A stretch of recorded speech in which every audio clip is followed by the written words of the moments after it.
सभी भाइयों को मेरा प्यार भरा नमस्कार। स्वागत है आप सबका एक बार फिर से अपने ही चैनल फैंटेसी विनर में। जैसा कि आप लोग देख रहे हैं कि 5 नवंबर को हम लोग फैंटेसी में केवल और केवल एक ही मैच को कवर करने वाले हैं। पूरा फैंटेसी में फोकस होगा हमारा India versus south Africa match पे। ठीक है, मैचेस और भी हैं, वुमेन बिग बैश के T20 मैचेस हैं, लेकिन उनको हम कवर नहीं करेंगे क्योंकि मैंने पहले ही बोल दिया कि full focus on this match. Fantasy में हम लोग केवल एक मैच को कवर करने वाले हैं और वो है इंडिया वर्सेस साउथ अफ्रीका। ठीक है, कौन कौन से कॉन्टेस्ट खेलने हैं फैंटेसी में, कौन कौन से आपको प्लेयर्स लेने हैं, उसमें सारी एक एक प्रिडिक्शन, एक एक प्लेयर की चर्चा करेंगे हम लोग फैंटेसी की। जो न्यू यूजर्स हैं वो देखो स्क्रीन पे व्हाट्सएप नंबर दिख रहा है, इसको ज्वाइन कर लें और याद रखें कि प्राइम टीम यहाँ पे प्रोवाइड करा दी। जो लोग बंदे प्राइम ज्वाइन करना चाहते हैं वो व्हाट्सएप करके मैसेज करके प्राइम ले सकते हैं और फैंटेसी की ज़बरदस्त टीम लेके वन साइडेड विनिंग कर सकते हैं। Head to head 3 member, 4 member और 25 मेंबर के कॉन्टेस्ट की टीम यहाँ पे फैंटेसी की प्रोवाइड कराई जाती है। बिना समय बर्बाद किए हुए सीधा चलते हैं मैच की ओर। सबसे पहले तो मैं आपको बता दूं कि ये जो इंडिया और साउथ अफ्रीका का ये जो मैच है, ये ईडन गार्डन्स कोलकाता में खेला जाएगा। और जैसे ही ईडन गार्डन्स कोलकाता की बात आती है, सीधा दिमाग में एक चीज़, इलेक्ट्रिक आउटफील्ड। भाई आउटफील्ड इतनी करंट है, इतनी इलेक्ट्रिक है कि आपने सर्किल अगर क्रॉस कर दिया तो भाई किसी फील्डर के बस की बात नहीं कि वो बंदा जाके अब बॉल को पकड़ पाए, इतनी तेज आउटफील्ड है। दूसरी, पिच का मिजाज यहाँ पे ऐसा रहता है कि पहली इनिंग में सीमर्स को और स्पिनर्स को थोड़ा बहुत हेल्प मिलेगी, स्पिनर्स को थोड़ा बहुत, बाकी जो भी मदद मिलनी है वो सीमर्स को ही मिलने वाली है। दूसरी इनिंग में ड्यू फैक्टर, ओस आएगी तो ओस की कंडीशन में थोड़ा बॉल का ग्रिप होना कम हो जाता है, लेकिन ओस को अभी तक इंडिया ने भाई झुटकार दिया है। इंडिया ने जितने भी मैच सेकंड इनिंग में बॉलिंग की है, ड्यू होने के बावजूद भी, चाहे वो लखनऊ का मैच हो, चाहे वो अदर किसी भी ग्राउंड का मैच हो, भाई इंडिया ने इतने ज़बरदस्त तरीके से मैच विन किए हैं ड्यू होने के बावजूद भी कि ड्यू का इफ़ेक्ट इंडिया वाले मैचेस में अभी तक मुझे देखने को मिला ही नहीं है, आप ये समझ लो। तो अब क्या है, कल का मैच ये इंटरेस्टिंग क्यों है? टेबल की 2 टॉपर्स टीमें आपस में टकराने वाली हैं कल, और इन दोनों टीमों में जो प्रिडिक्टर हैं और जो भी एनालिसिस करने वाले हैं, सारे प्रिडिक्टर्स, सारे एनालिसिस करने वालों का मानना और मेरा मानना भी है कि यही वो 2 टीम हैं, साउथ अफ्रीका और इंडिया। इसमें से ही कोई एक टीम वर्ल्ड कप उठाने वाली है और मेरी प्रिडिक्शन ये कहती है कि 99.99% इंडिया वर्ल्ड कप को उठाने वाली है और 0.1% में कोई दूसरी टीम साथ में हो सकती है। बाकी मैचेस हैं, अभी नॉकआउट मैचेस होंगे, जैसे ही सेमीफाइनल सीधा फाइनल, बाकी रिजल्ट उन मैचेस में पता चलेगा कि प्रेशर को कौन हैंडल करता है। ठीक है, तो चलिए सबसे पहले देखते हैं क्विंटन डी कॉक को। भाई क्विंटन डी कॉक को ड्रॉप मत कर देना गलती से भी, क्योंकि क्विंटन डी कॉक इंडिया में खेलता है, आईपीएल खेलता है, तो इंडिया की पिचेस में खेलने का बहुत अच्छा एक्सपीरियंस है क्विंटन डी कॉक के पास। और कोलकाता जैसे ग्राउंड में तो कतई ड्रॉप मत कर दें, जहाँ की स्टेट बाउंड्री थोड़ी छोटी हैं अदर बाउंड्रीज से।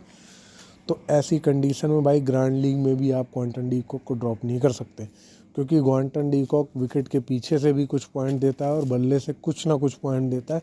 तो आपको एज ए नॉर्मल प्लेयर तो लेके चलना ही चलना पड़ेगा, भले ही आप इसको कैप्टन वाइस कैप्टन ना बनाएं। उसके बाद हेनरिच क्लासन, भाई सिलेक्शन परसेंटेज देख लो, ओनली 37। ये बंदा है जो कल आपको ग्रैंड लीग विन कराने वाला है। नोट कर लो, हेनरिच क्लासन को 2 से 3 टीमों में कैप्टन डाल देना आप इंडिया के खिलाफ। यही वो बंदा है जो साउथ अफ्रीका की तरफ से रन बनाएगा। हालांकि मैच इंडिया ही विन करेगी, लेकिन फैंटेसी में अपन को मैच विन करने से या उससे फ़र्क नहीं पड़ता। अपन को कैप्टनसी, वाइट कैप्टनसी उसे देनी है जो सबसे अच्छा परफॉर्म करने वाला है। ऐसा नहीं है कि क्लासन सेंचुरी मार देगा तो इंडिया मैच विन नहीं कर पाएगी। इंडिया मैच विन कर लेगी, लेकिन सबसे अच्छे पॉइंट क्लासन देने वाला है कल। इसलिए मैं बोल रहा हूँ कि क्लासन को 2 से 3 टीमों में एज ए कैप्टन ट्राई कर लेना। उसके बाद केएल राहुल। अभी देख लो, अगर इंडिया फर्स्ट इनिंग में बैटिंग करे तो आप केएल राहुल को लेना एज ए नॉर्मल प्लेयर। अगर इंडिया चेस करे तो फिर केएल राहुल की जगह नहीं बनती है टीम में, क्योंकि इंडिया 2 या 3 विकेट के नुकसान पे आई थिंक मैच विन कर लेगी। केएल राहुल की बैटिंग आना पॉसिबल नहीं है। जो भी पॉइंट केएल राहुल देगा वो विकेट के पीछे से ही देने वाला है, ठीक है। ईशान किशन नहीं खेलेगा। बैटिंग सेक्शन में आ जाओ, रोहित शर्मा। भाई रोहित शर्मा का फॉर्म इस समय वर्ल्ड कप के सबसे टॉप प्लेयर्स का फॉर्म चल रहा है, उसी में नाम है रोहित शर्मा का। लेकिन पिछले मैच में लंका के खिलाफ रोहित शर्मा ने पहली गेंद पे चौका मारा और दूसरी गेंद पे मधुशंका ने मिडिल स्टंप उखाड़ दिया था। तो भाई रोहित शर्मा, जो लोग ग्रैंड लीग खेल रहे हैं वो रोहित शर्मा को ड्रॉप कर सकते हैं, क्योंकि रोहित शर्मा ने पिछली 5 से 6 इनिंग ज़बरदस्त खेली हैं। हो सकता है 2 से 3 इनिंग फ्लॉप भी जाए रोहित शर्मा की, जैसे कि पिछले मैच में 1 इनिंग फ्लॉप गई है। हो सकता है ये मैच भी फ्लॉप चला जाए। फ्लॉप जाने की स्थिति में आप ज़बरदस्त रैंक हासिल कर सकते हो ग्रैंड लीग में। Virat Kohli all time favourite player है। 2 से 3 बल्कि 4 टीमों में आप इसको कैप्टन, वाइस कैप्टन बना देना आंख बंद करके, क्योंकि रन मारता ही मारता है भाई। 70-80 रन तो कोई रोकता नहीं है, और 70-80 पहुंचता है तो सीधा शतक के लिए खेलता है ये बंदा। वांडर डसन भाई वांडर डसन का सिलेक्शन परसेंटेज बहुत कम है। मेरा ये आइडिया है कि कल इसकी 50 बनने वाली है वांडर डसन की। सुमन जिल, सिलेक्शन परसेंटेज ओनली 66।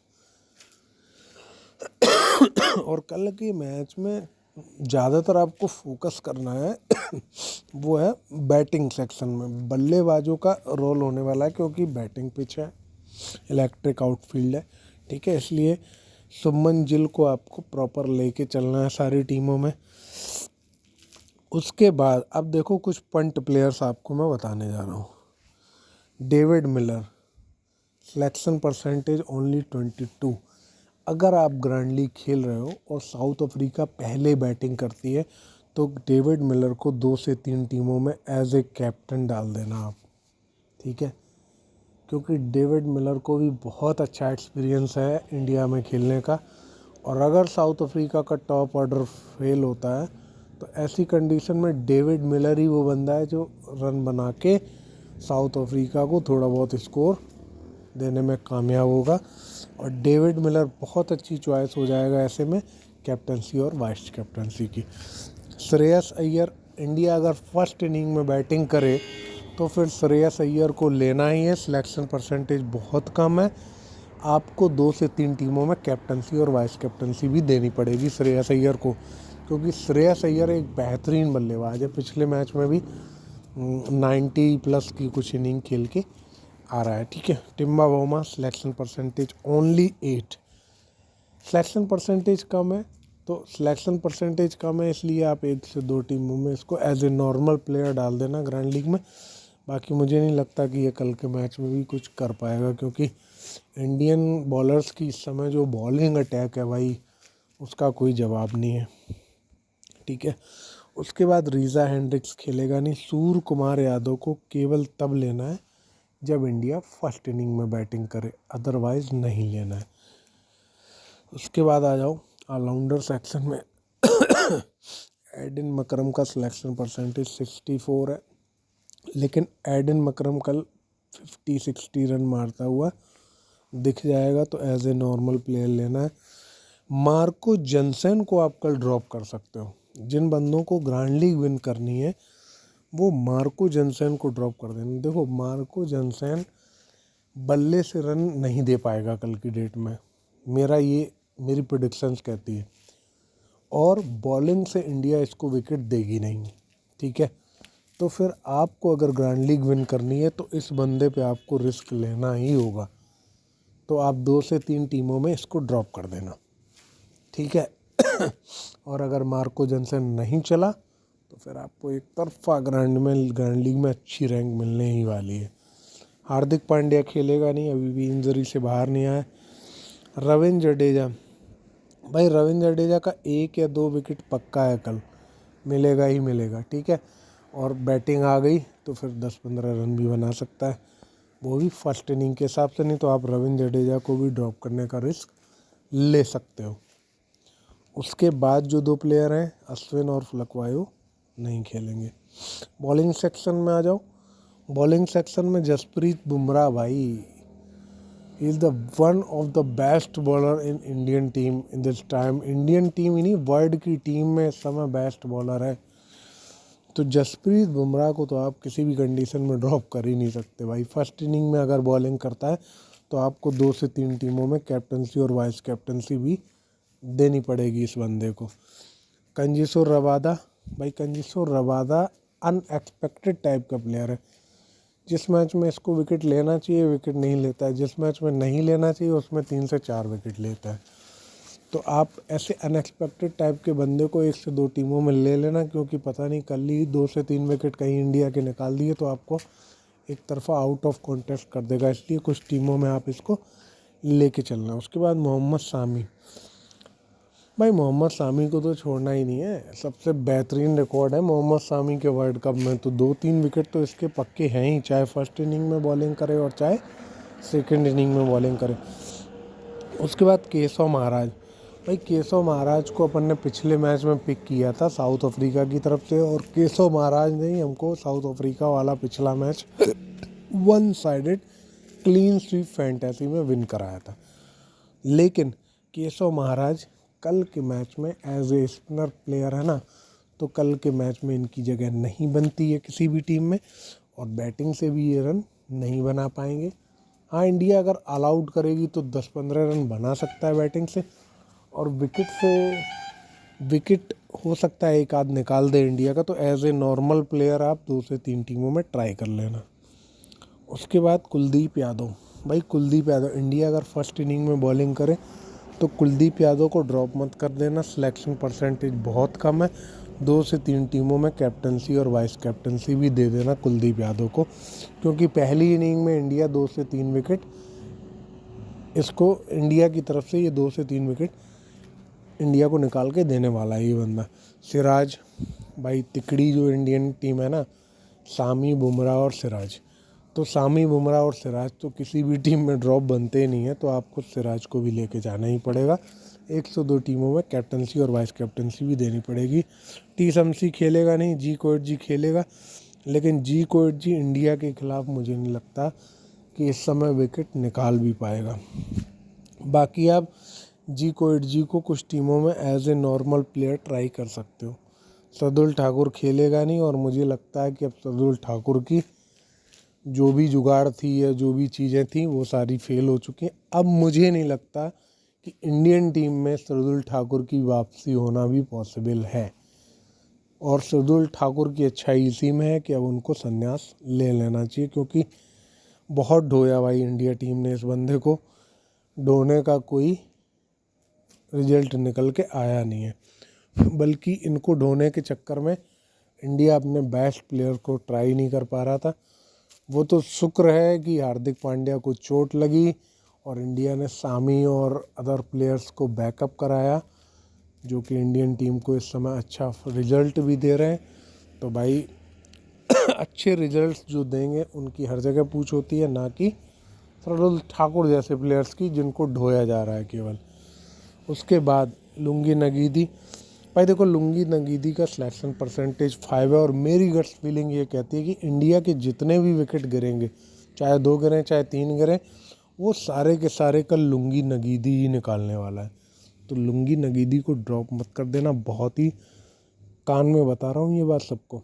यही वो प्लेयर है जो आपको ग्रैंड लीग विन करा के देने वाला है। सिलेक्शन परसेंटेज ओनली 5, 3 विकेट पक्का निकाल के देगा। लिख लो कहीं भी, आप 2 से 3 टीमों में कैप्टन वाइस कैप्टन बना के डाल देना लुंगी नगीदी को। ग्रैंड लीग आपकी होने वाली है कल। उसके बाद प्रसिद्ध कृष्णा खेलेगा नहीं, लिजार्ड विलियम्स खेलेगा नहीं।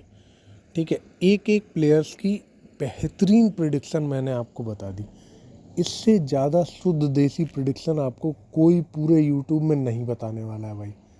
ठीक है, और ये भी बता दिया कि कौन से ऐसे पंट प्लेयर हैं जो आपको कल ग्रैंड लीग विन करा के देने वाले हैं। ठीक है, प्रिडिक्शन आपको अच्छी लगी हो, अभी ना लगी हो तो मैच जब हो जाए उसके बाद वीडियो एक बार जाके देख लेना कि बताया क्या था और मैच में हुआ क्या है। तब अच्छी लगे तो चैनल को सब्सक्राइब कर लो एक बार, क्योंकि डेली यहाँ पे वर्ल्ड कप के होने वाले मैच की फैंटेसी प्रेडिक्शन आपको डेली वीडियोज़ यहाँ पे मिलने वाले हैं जीएल प्लेयर्स के, एक से एक बेहतरीन प्रेडिक्शन के साथ। ठीक है, और व्हाट्सएप नंबर भी स्क्रीन पे दिया गया है, आप लोग व्हाट्सएप नंबर ज्वाइन कर सकते हैं और प्राइम ज्वाइन करके फैंटेसी की बेहतरीन से बेहतरीन टीम लेके अच्छी रैंक ला सकते हैं और फैंटेसी में ज़बरदस्त विनिंग कर सकते हैं। ठीक है, वीडियो को लाइक करना मत भूलना, कमेंट करना मत भूलना और शेयर करना मत भूलना। इस वीडियो में इतना ही, मिलते हैं नेक्स्ट वीडियो में 6 नवंबर के नेक्स्ट मैचेस के साथ। तब तक के लिए धन्यवाद, आपका समय शुभ हो।